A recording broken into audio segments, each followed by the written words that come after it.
All right. We threw a couple in.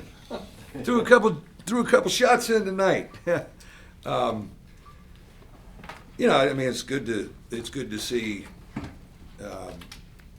us throw it in there and make some good ones and share the ball. And certainly Goodwin and Leshevsky coming off the bench and being aggressive are going to be important for us moving forward. So hopefully they're more confident to do it regularly. How nice is it to look up at the under 4 timeout in the second half and already see 80 on the board? Yeah, Hadn't happened in a while. Yeah, we were kind of playing zone. We weren't really playing it well, but I could care less because I'm sitting there and I'm watching the offensive possessions, and that's a little bit of how we played in the past, where you can only match us bucket per bucket because we're efficient and we're making shots and 24 assists. I mean, and playing the right way. So, hopefully we can get a little confidence because we're certainly going to need it next week with the 2 we have. The first 10 minutes, was that about as good as the defense has played in a Yeah. couple years? Well, I mean, what was it? They missed 18 straight shots? Mm-hmm. Wow.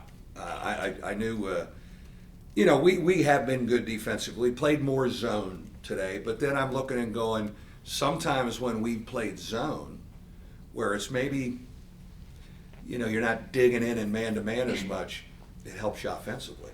It helps you save some legs a little bit because guys aren't chasing ball screens and stuff, and that may have helped us a little bit. But we do love to defend, and they talk about it, and we did start the game really digging in. Then I thought we let up a little bit.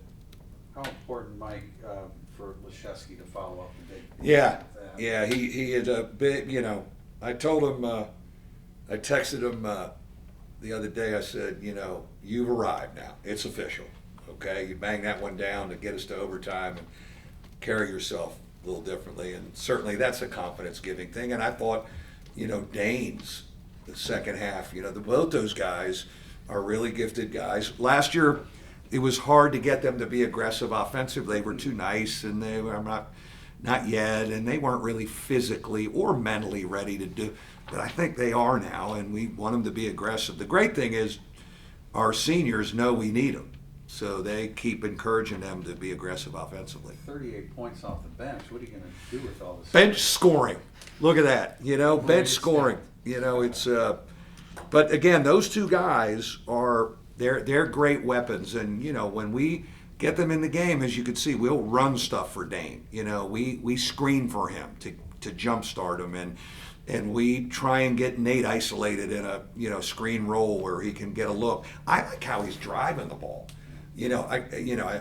People still hang their hat on his jump shot. He's rebounding, he's defending, and he's driving the ball. And so they both just look more like they belong in college basketball after a year. Mike, I think a combined 25 and 24 from John and Durham tonight.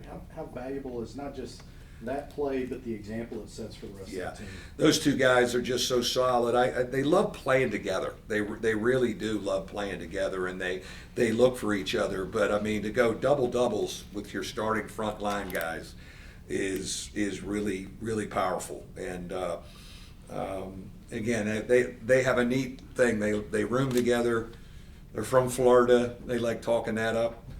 You've said that a few times, how much they love playing together. Yeah. I mean, how valuable is that over the course of the season, and what kind of example does it? Yeah, I think they're good friends. Again, they're roommates. They kind of look at themselves a little bit like a tag team group. They talk, and just like the guards will have their little clique, they have their little big guy clique, and Coach Hump gets them down there, and they speak a different language. Hump speaks a different big man language to them. I don't quite understand it, but it works. What is the status of Gibbs'? It was just a strain. He should be fine. He had a little bit of a bruise on a spot maybe a week or 2 weeks ago, and I think he re-aggravated that. Should be fine and back. Tomorrow has to be our off day, so we should be high noon Thanksgiving Day. We'll be ready to go. Tim mentioned the 24 assists today. That's got to be pleasing. I mean, that's how we play. I always like to look. I look at assist to turnover in the team column throughout the game, and how are we taking care of the ball? Are we sharing it? And even at the end there's guys on the floor, and the game is a 20-point game.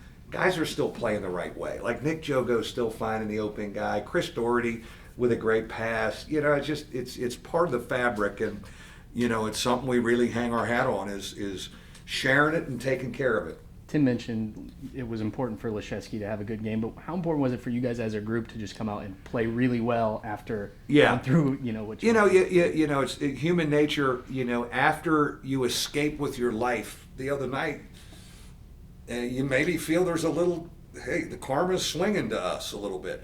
When the ball wedged in the thing, I'm thinking, hey, maybe the karma's coming. Then we run the play, and I'm going, ooh, maybe it's swinging back.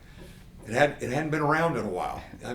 It's welcome anytime. Come on back, good karma. Considering the struggles that you did have last year, and this group getting older, like you said, how much does it help? It might just be oversimplifying, but how much does it help for them to just be on a streak now and kind of have wins in all sorts of fashions? Well, one of the things we talked about, I mentioned to you how, you know, home identity. You know, you got to start there. We lost 8 games at home last year. We talked about it when we got off the bus from Charlotte, and I said, you know, so we have 6 games. Those were 6 and 17 days, and we had a little bit of everything happen, and we had game pressure on us, and you know, to get them and feel a little better about playing on this floor, I think is a start for this group. Do they stay here for Thanksgiving? They do, yeah.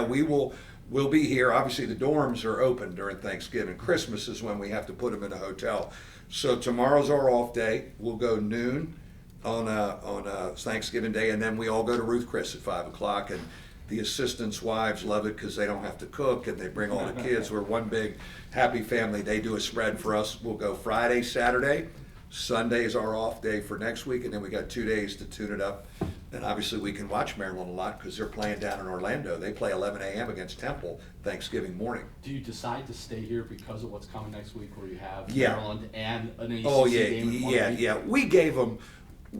If we're not in an event, we're staying. I mean, we give them a fall break long weekend, and we're going to give them 4 days at Christmas. Like, it's like training camp practice. And the reason we didn't play this weekend is you never know what night you're going to play in the challenge. So I didn't really, and Rod Balanas handles, you know, you want to play Saturday? I was like, well, God, what if we're playing Monday in the thing? And so anyways, it gives us a gap, but that's okay. You know, but we're here, and, you know, we'll get reps and work on some stuff. And as Rex said, we need to work on free throws, Coach. I said, yeah, great. Let's be a little better there. Have a great holiday, guys. See you next week.